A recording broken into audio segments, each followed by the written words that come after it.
The Forbidden Zone. The Nexus station floated like a massive metal flower in the void of space, its 7 arms extending outward like petals reaching for distant stars. Each arm housed different alien species, their ships docking and departing in an endless dance of commerce and diplomacy. The station had served as the galaxy's primary trading hub for over 800 years.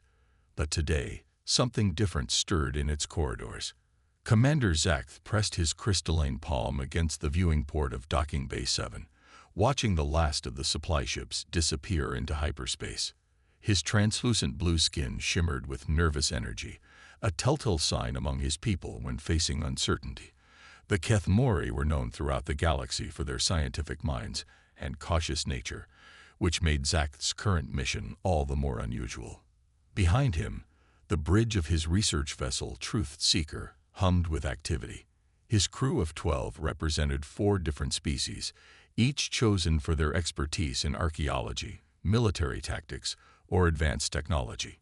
Yet despite their combined knowledge and experience, they were about to attempt something that had claimed the lives of thousands over the past 5 centuries. They were going to the Forbidden Zone. The Forbidden Zone stretched across an entire star system, encompassing the dead world of Kepler 442 bits and the ancient vessel that orbited it.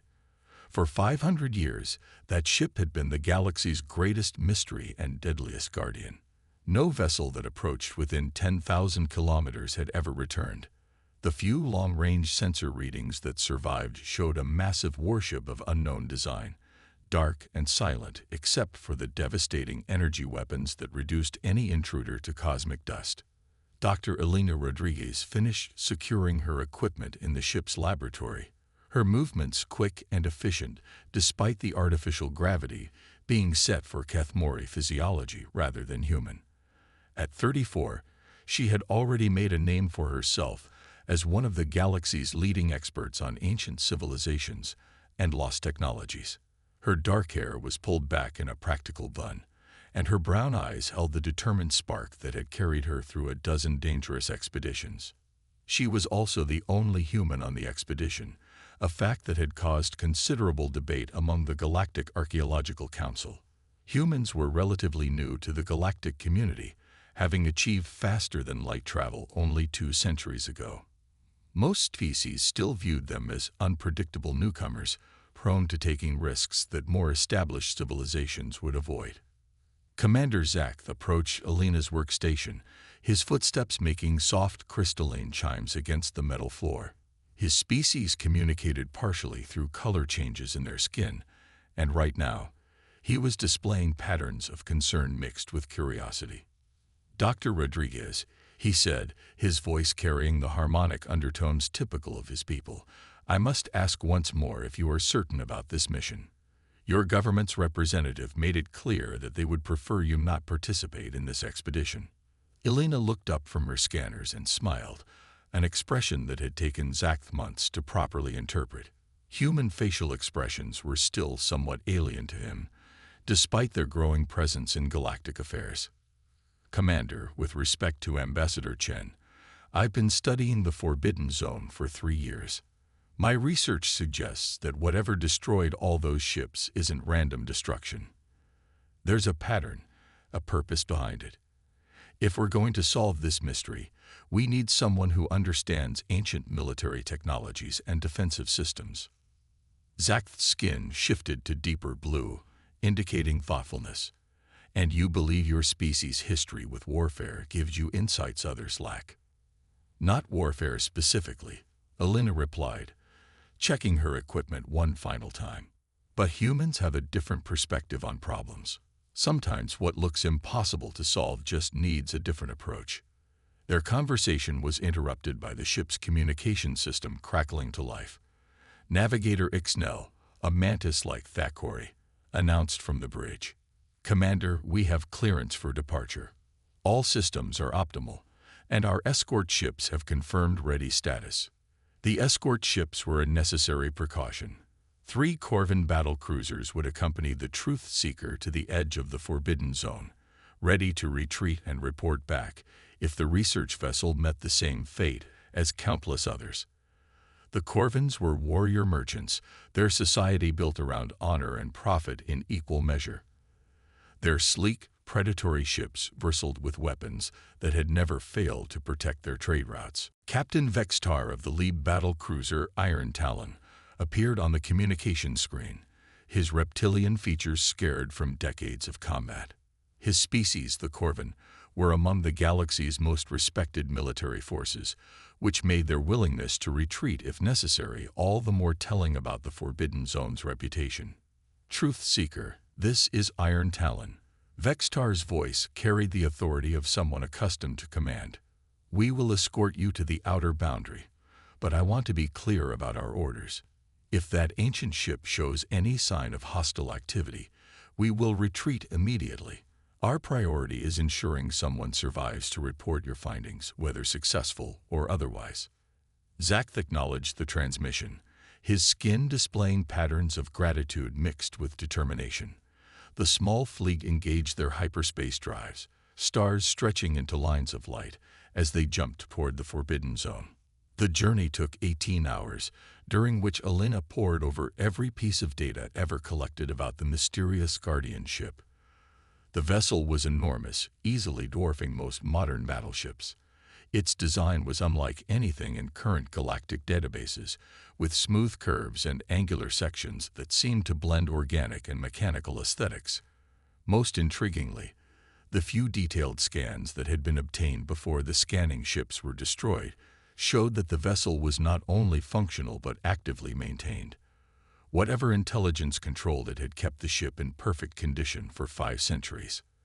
When they dropped out of hyperspace at the edge of the Forbidden Zone, the sight before them was both beautiful and terrifying.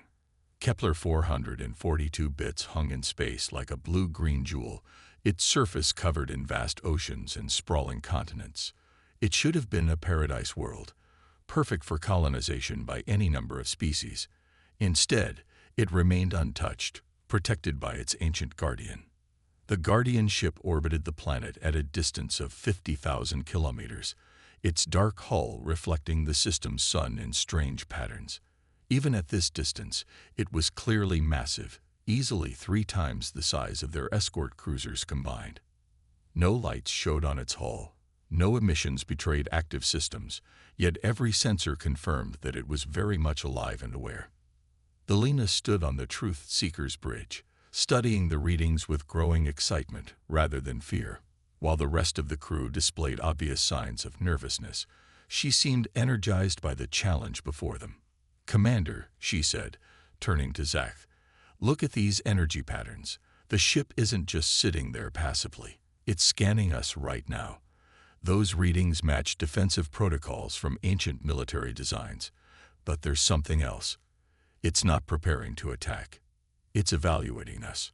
Before Zack could respond, their sensors detected movement. Another ship was approaching the Forbidden Zone from a different vector, its sleek hull bearing the markings of a Vorthan science vessel.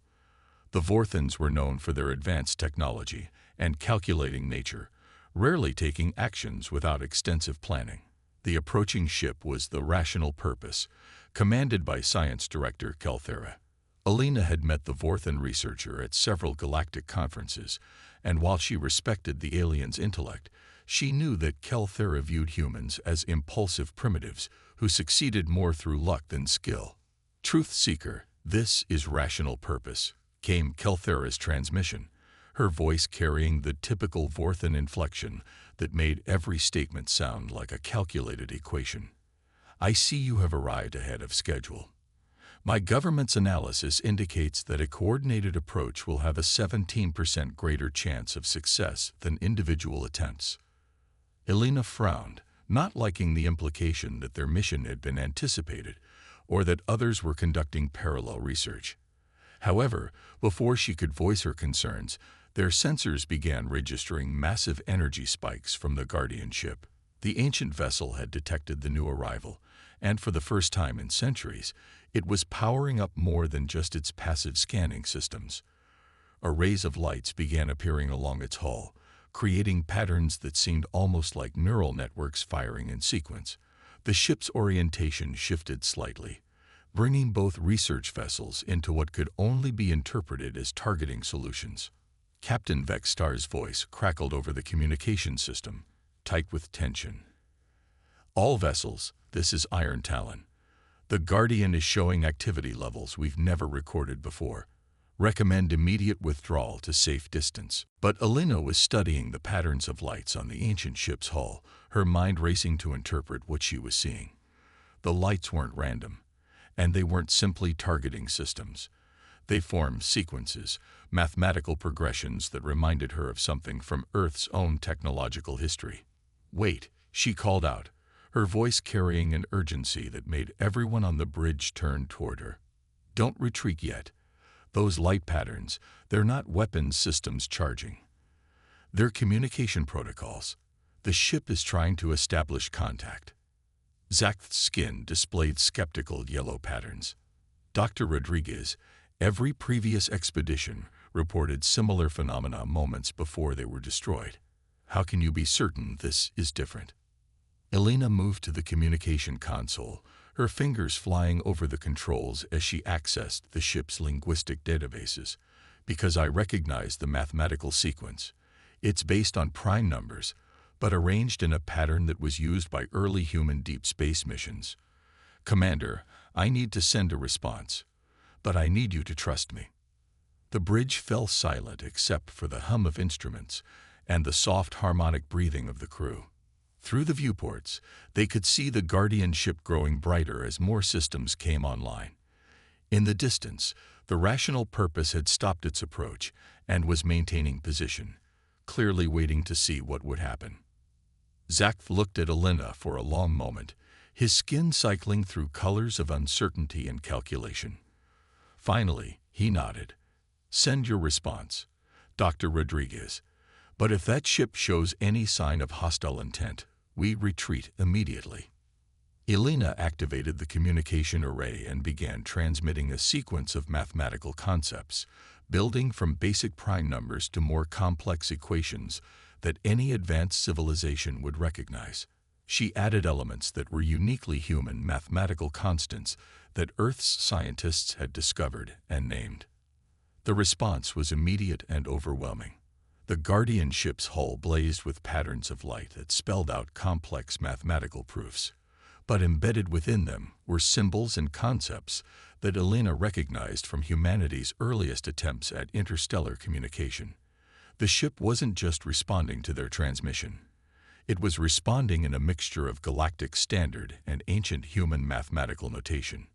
"Impossible," whispered Navigator Ixnel, her compound eyes reflecting the patterns of light from the ancient vessel. "That ship is using mathematical concepts that haven't been used for centuries and mixing them with human notation systems." Elena felt her heart racing as the implications became clear. "It's not impossible. Commander, request permission to take us closer. I believe that ship has been waiting, not just guarding. And I think it's been waiting for humans." Before Zach could respond, the Rational Purpose suddenly accelerated toward the Guardian ship, apparently interpreting the communications as a sign that the ancient vessel was lowering its defenses. Elena watched in horror as Science Director Kelthera's ship approached the 10,000-kilometer boundary that had been a death sentence for 5 centuries. The Guardian ship's response was swift and decisive. Energy beams lanced out with precision that spoke of technology far beyond current galactic standards. The Rational Purpose's shields flared briefly before collapsing, and the ship itself began to break apart under forces that seemed to tear at its molecular structure. Within seconds, where there had been a state-of-the-art research vessel, only expanding debris remained. The bridge of the Truth Seeker erupted in activity as crew members called out readings and recommendations. The escort cruisers immediately began powering up their hyperspace drives, preparing for emergency retreat.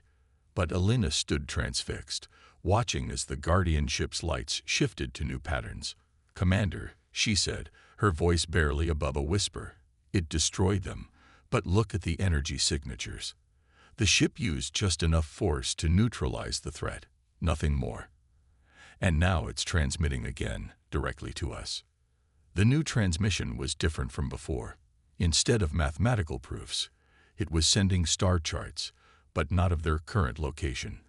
The charts showed a region of space that Elena recognized from ancient human colonization records, sectors that had been explored during humanity's first expansion into the galaxy over 4 centuries ago. Dr. Rodriguez, Zach said, his skin now displaying urgent orange patterns. Whatever that ship is trying to tell us, we need to consider the possibility that it represents a technology and intelligence far beyond our ability to understand or control. Perhaps discretion would be wiser than curiosity. Elena looked at her commander, then back at the ancient ship that continued to pulse with mathematical messages. Commander, I understand your concern, but look at what it's telling us. Those star charts, they correspond to human colonial expeditions from the 24th century. Expeditions that were lost and never heard from again. She paused, the weight of realization settling over her. That ship isn't just guarding this system. It's been waiting here for 400 years, waiting for humans to come back. And now that we're here, it's trying to tell us something about those lost colonies. The Guardian ship's lights shifted once again, forming new patterns that seemed almost hopeful, if such an emotion could be attributed to a machine. But Elena was beginning to suspect that whatever intelligence controlled that ancient vessel might be far more than just a machine. As the Truth Seeker maintained its position at the edge of the Forbidden Zone, Elena realized that they stood at the threshold of a discovery that could change everything they thought they knew about humanity's place in the galaxy. The question was whether they had the courage to step across that threshold into the unknown territory that had claimed so many lives before them. The Guardian ship waited, patient as it had been for centuries, its ancient systems humming with anticipation for what might come next. The human solution. The hours that followed the destruction of the rational purpose were filled with tense deliberation aboard the Truth Seeker. Commander Zach had ordered the ship to maintain position at the edge of the Forbidden Zone while he consulted with the Corvin escort fleet and his own senior staff. The ancient Guardian ship continued its patient orbit of Kepler 442 bits, occasionally sending bursts of mathematical communications that only Elena seemed able to partially interpret. Dr. Elena Rodriguez had not left the communication station in 12 hours. Her fingers moved constantly over the controls, building increasingly complex mathematical dialogues with the Guardian ship. Each exchange revealed more about the ancient vessel's capabilities and, more importantly, its intentions.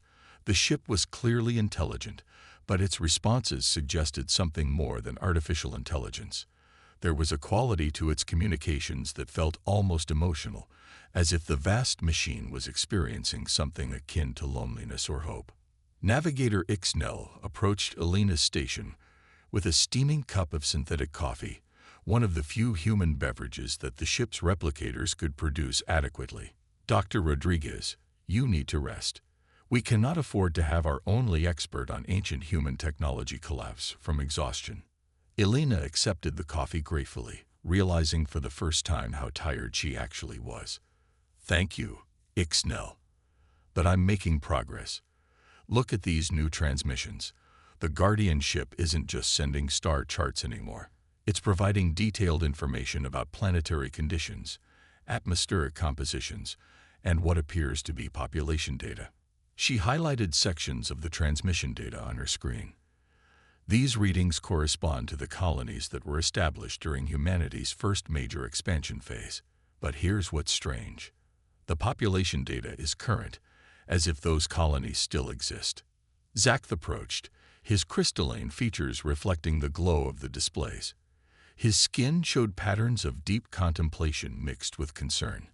Dr. Rodriguez, even if your interpretation is correct, we must consider that this could be deception. A ship destroyed the rational purpose with ease. What guarantee do we have that it won't do the same to us? Because it's been trying to talk to us for the past 12 hours instead of shooting us, Elena replied, her voice carrying more confidence than she actually felt. Commander, I believe this ship is not just a Guardian. I think it's been waiting specifically for humans to return to this sector of space. Before Zach could respond, their sensors detected new arrivals. 3 more ships dropped out of hyperspace at the edge of the system. A Nexari diplomatic vessel, a hegemony military cruiser, and surprisingly, a human ship bearing the markings of the Earth Colonial Authority. Captain Sarah Chen of the ECA vessel New Horizon appeared on their communication screen. She was a woman in her 50s with graying hair and the confident bearing of someone who had spent decades commanding deep space missions. Alina felt a surge of relief at seeing another human face, especially someone with Captain Chen's reputation for handling first contact situations. Truth Seeker, this is Captain Chen aboard New Horizon. We received your priority transmission about potential human colonial sites and came as quickly as possible. What's your current status with the Guardian vessel? Alina quickly briefed Captain Chen on their discoveries and the ongoing communication attempts. The human captain listened intently, occasionally asking technical questions that showed her familiarity with both ancient human technology and current galactic protocols. Dr. Rodriguez, Captain Chen said after Alina finished her report, your theory about the ship waiting for humans is compelling, but we need to test it safely. I propose we attempt a closer approach with New Horizon, while your ship maintains position as backup. Zach's skin immediately displayed warning colors. Captain Chen, with respect, every ship that has attempted close approach has been destroyed. The rational purpose was eliminated just hours ago. With respect, Commander, Chen replied, the rational purpose wasn't human. If Dr. Rodriguez is correct about the ship's selective responses, then a human crew might get a different reception. Alina felt her pulse quicken as she realized the implications. Captain, I need to be on that approach. My research and the communication protocols I've established might be crucial for making contact. Absolutely not, Zach said firmly, his skin now showing protective patterns. Dr. Rodriguez, you are under my protection as part of this expedition. I cannot allow you to transfer to what might be a suicide mission. The debate that followed was intense but brief.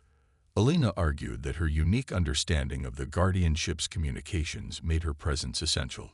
Captain Chen supported her request, pointing out that the potential discovery of lost human colonies was worth significant risks.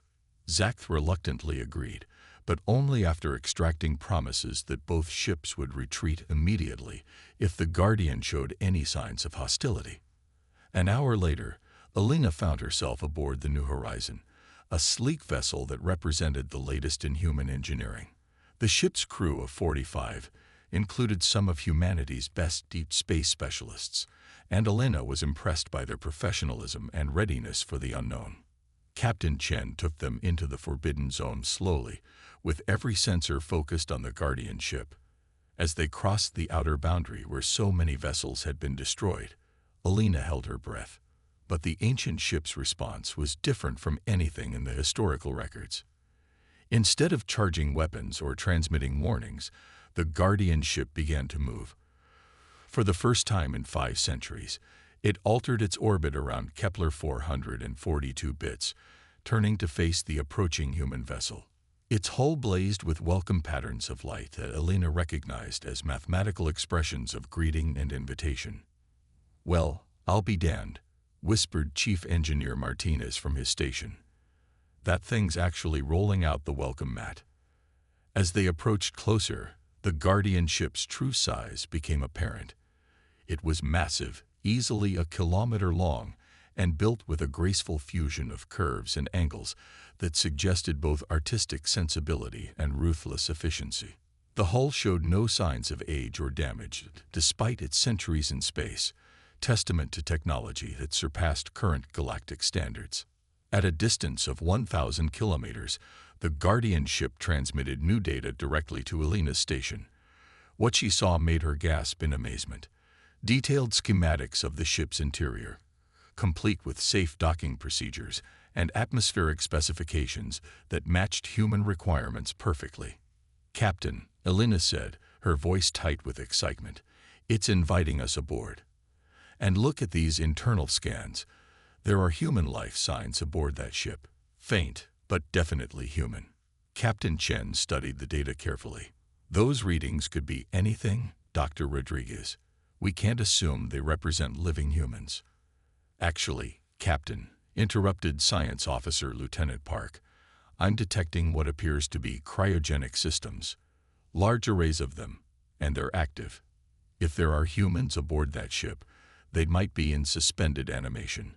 The implications hit Alina like a physical blow. The lost colonies. What if they didn't fail? What if they made it here, but something happened that forced them into cryosleep, and this ship has been guarding them ever since, waiting for other humans to find them. Following the Guardian ship's transmitted docking procedures, Captain Chen maneuvered New Horizon to a docking port that opened smoothly to receive them.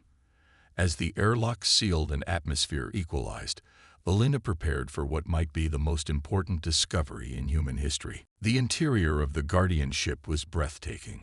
Corridors curved gracefully through spaces lit by soft, warm light that automatically adjusted as they moved.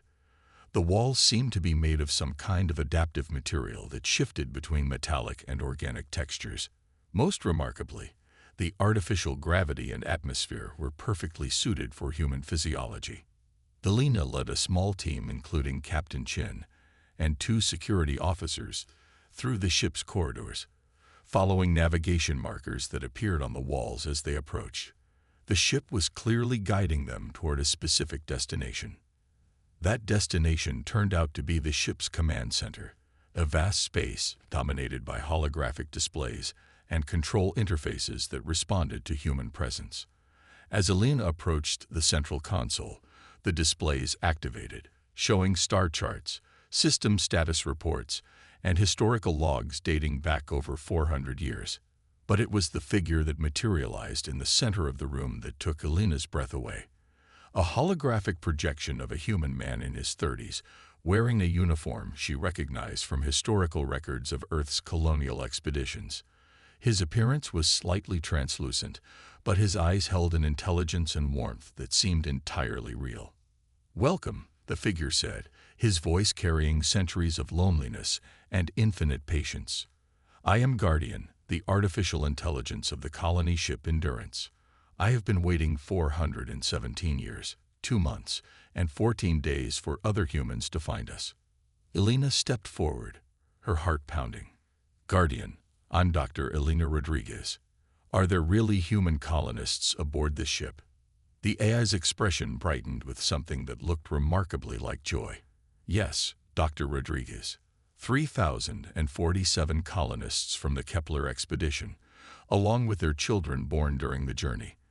They have been in cryogenic suspension for 4 centuries, waiting for the conditions to be right for awakening." Captain Chen joined Alina at the central console. "What conditions? Why haven't you awakened them before now?" Guardian's expression grew somber. "The colony world below was infected with a plague that would have been fatal to humans. For 4 centuries, I have worked to eliminate the pathogen while protecting the colonists from other species who might not understand the situation. Many who approached this system came with intentions of conquest or exploitation. I could not allow them to threaten the sleepers." Alina felt pieces of the puzzle falling into place. "That's why you destroyed ships that came too close. You were protecting the colonists." "Correct. But I always hoped that other humans would eventually find us. Your species has a remarkable ability to adapt and overcome challenges. I believed that eventually, humanity would develop the technology and determination to reach this far into space." The AI gestured to the holographic displays around them, which now showed detailed information about the colonists and their current status. "The plague has been eliminated from the planetary surface. The world below is now safe for human habitation, with ecosystems restored and infrastructure prepared. The colonists can be safely awakened." Alina looked at Captain Chen, seeing her own amazement reflected in the other woman's face. "This is incredible. An entire human colony, preserved for 4 centuries, along with a world prepared for their habitation." "Dr. Rodriguez," Guardian said, his voice carrying a note of urgency, "I must ask something of you. The colonists will need time to adjust to awakening after so long in suspension. They will need connection to the broader human community that has developed in their absence. Will you help me wake them? Will you help bridge the gap between the past and present?" Alina felt the weight of the moments settling on her shoulders. This decision would affect not just her own life, but the lives of thousands of people who had been sleeping while the galaxy changed around them. She thought of her work, her research, her life among the stars, and the various alien species she had come to know and respect. But she also thought of those 3,000 souls sleeping in the depths of the ship, waiting for someone to bring them home to a world that had been prepared with infinite patience and care by their artificial guardian. "Guardian," she said, her voice steady despite the magnitude of what she was committing to, "I'll help you wake them. But I have a condition. This can't be a secret. The galactic community needs to know about this discovery. Humanity needs to know that we're not alone out here, that some of our ancestors made it further than anyone imagined." The eye's smile was radiant. "Dr. Rodriguez, I would expect nothing less from humanity. Your species has always chosen hope over fear, discovery over safety. That is why I knew you would eventually find us." As Elena began the process of awakening the first colonists from their centuries-long sleep, she realized that this moment represented more than just a rescue mission. It was proof of humanity's resilience, determination, and refusal to abandon hope even across centuries of separation.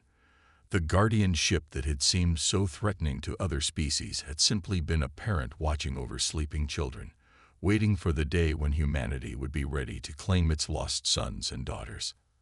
Outside the ship, the blue-green world of Kepler 442 bits turned slowly in its orbit, no longer a dead world guarded by ancient mysteries, but a new home waiting to welcome humanity back to the stars.